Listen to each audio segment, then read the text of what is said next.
ဝန်ထမ်းကိုတိုင်းတရားစုချတဲ့ကိုစိန်ကြည်လန်းအထည်ဆိုင်ကိုဓာတုခေါ်ပါတယ်ကြည့်လိုက်ပါဦးစေတနာလေးကောင်းလိုက်တာဒီလိုမျိုးစုချတာတိတ်လို့မှမကြဘူးအခုမှပဲကြားဘူးတဲ့ဘာလို့လဲဆိုကလေးမလေးလဲလိမ်မာလို့နေမှာသူ့ကိုပေးတဲ့ပတ်စံဟိုတဲ့မိဘကိုအကုန်ပေးလိုက်မယ်သူတစ်ချက်မှမသုံးတော့ဘူးတဲ့အိမ်ဆောက်ဖို့ပေးလိုက်မယ်ကလေးမလဲလိမ်မာလို့နေမှာကိုစိန်ကြည်လို့လဲစေတနာကောင်းလို့နေမှာပေးတဲ့လူနဲ့ရတဲ့လူနဲ့ပျော်ရွှင်နေလိုက်ကြတာအပြန်အလှန်ပျော်ရွှင်နေတာတွေ့တော့ကိုလဲပီတိဖြစ်မိရဲ့ကိုຫນွယ်ပိုးအိမ်ပြောရတယ်ဝန်ထမ်းဆိုတာကျေးဇူးရှင်ပါတဲ့နောက်ထပ်သူလဲသူ့ရဲ့ဝန်ထမ်းတွေကိုစုချနိုင်အောင်စူးစမ်းတော့မယ်တဲ့အကိုရေးတကယ်အမျိုးပဲစုချနိုင်ပါစေလို့ပီတိဖြစ်ရကြည့်လိုက်ပေးတဲ့လူနဲ့ရတဲ့လူနဲ့ပျော်ရွှင်နေကြတယ်ကိုလည်းဝန်ထမ်းပေါ်မှာစေတနာကောင်းမှဝန်ထမ်းတွေကလည်းအလုပ်တွေကောင်းကောင်းလုပ်ကြွကြွဆဆလုပ်ပေးဆိုရင်ပိုင်ရှင်ရဲ့အလုပ်လည်းတွင်မယ်စီးပွားရေးလည်းပို့ပြီးမှအောင်မြင်မယ်အဲ့လိုမျိုးလေအပြန်အလှန်အကျိုးတက်ရောက်မှုရှိရကွာပိုင်ရှင်ကစေတနာကောင်းရင်ဝန်ထမ်းလည်းစေတနာကောင်းကောင်းအလုပ်လုပ်ပေးတော့အောင်မြင်မှုတွေပို့ရနိုင်တယ်အခုလိုမျိုးဒီမှာဦးစိန်ကြည်တို့မိသားစုအဲ့လိုမျိုးဝန်ထမ်းတွေကိုသိန်းရာချီစုချတယ်တဲ့ကောင်းလိုက်လားအရန်ကောင်းတဲ့ကလေးမလေးလည်းလုတ်တက်ကြလို့နေမှာပေါ့နော်တချို့ဆိုမရှိဘူးလေ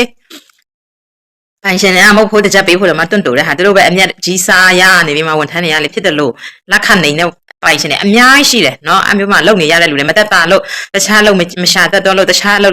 ပြန်လျှောက်ရခက်လို့တာတီးခံပြီးကြိတ်မိတ်လုံနေရတဲ့ဝန်ထမ်းတွေအပုံလိုက်ပဲအခုလည်းမျိုးဝန်ထမ်းတွေကိုစုချပေးတဲ့ပိုင်ရှင်ကပို့ပြီးအောင်မြင်အောင်မှာပို့ပြီးမှလေဘာလို့လဲဆိုပျော်ရွှင်လုပ်ပေးတဲ့အတွက်သူတို့လည်းပို့ပြီးမှပျော်ရွှင်ခြင်းခံစားရလိမ့်မယ်အောင်မြင်ခြင်းချမ်းသာခြင်းပို့ပြီးခံစားရလိမ့်မယ်ကိုຫນွယ်ပိုးအိမ်ကပြောတယ်သူလည်းစူးစမ်းတော့မယ်တဲ့ကဲကိုຫນွယ်ပိုးအိမ်ရဲ့ဝန်ထမ်းတွေလည်းတိတ်မကြခင်စုချခံရမယ်တဲ့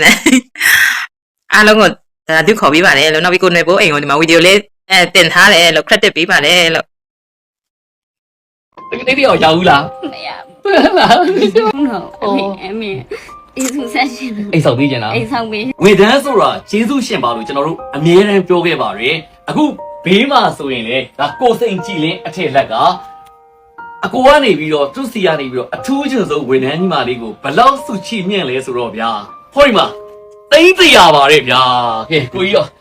တကယ်ကျွန်တော်လေးအရန်ဝမ်းတာတယ်ကျွန်တော်တို့ကဆိုရင်လည်းမသိန်း50 20စုချင်းမင်းနေအခုကျတော့ကိုကြီးကသိန်း100အောင်စုချင်းမင်းလာဆိုတော့တကယ်ကိုကြီးကလေးသားပါတယ်ကိုကြီးစီရဆိုကျွန်တော်မြန်မာတွေအားပေးရတယ်ဂုံယူတယ်ဟုတ်ပေးလိုက်ဟုတ်ကဲ့ပါကိုတတိပြောလားပြောရတယ်ရှင်တတိအဲ့သိန်း100ရတော့ဘာလုပ်လဲပြောတတိရောအဖေလို့မေလို့အေးဆောက်ဖြစ်နေတဲ့ဆန္ဒလေးပြပါဟုတ်လားတတိတတိ100ရောက်ဘူးလားမရဘူးချစ်ဖို့ကောင်းလိုက်တာတိတ်တရတိတ်ပြန်မိဘကြီးသူဆက်မှာဗောလိမ်မာလိုက်တာတပိတုံးမတုံးတော့ဘူးလားဟုတ်အမေအေးစုဆက်ရှင်အိမ်ဆောက်ပေးကြလားအိမ်ဆောင်ပေးနေတာတပိဘယ်နေရလဲဘယ်တော့ဘယ်တော့လိမ်မာလိုက်တာတပိလေးယူလိုက်တာတကယ်ချက်စရာလေးတော့ကိုရင်တော့ကလေးတွေကလေသူပေးရကျွန်းနေတယ်ဒီလိုမျိုးဝန်ထမ်းတွေကိုလေတန်ဖိုးထားတဲ့လုပ်ငန်းရှင်တွေကိုလေအများကြီးပေါ်လာစေချင်ပါတယ်တကယ်ကိုအကူကြီးကိုလည်းကျွန်တော်ဂုဏ်ယူပါတယ်တပိလေးစားလေးဂုဏ်ယူတယ်နော်တော်တရားကြီးတပိလေးရဲ့မကျိုးသိရတယ်ကိုလည်းအားရှိပါ යි ကိုယ်ဝန်ထမ်းတွေကိုနောက်တစ်ခါအဲ့လိုပေးတာကိုလည်းကြိုးစားတော့မယ်ဟုတ်ကဲ့တော့ပြောရလားပြောပါကျေးဇူးပါတပိလေးနော်โอเคရပြီ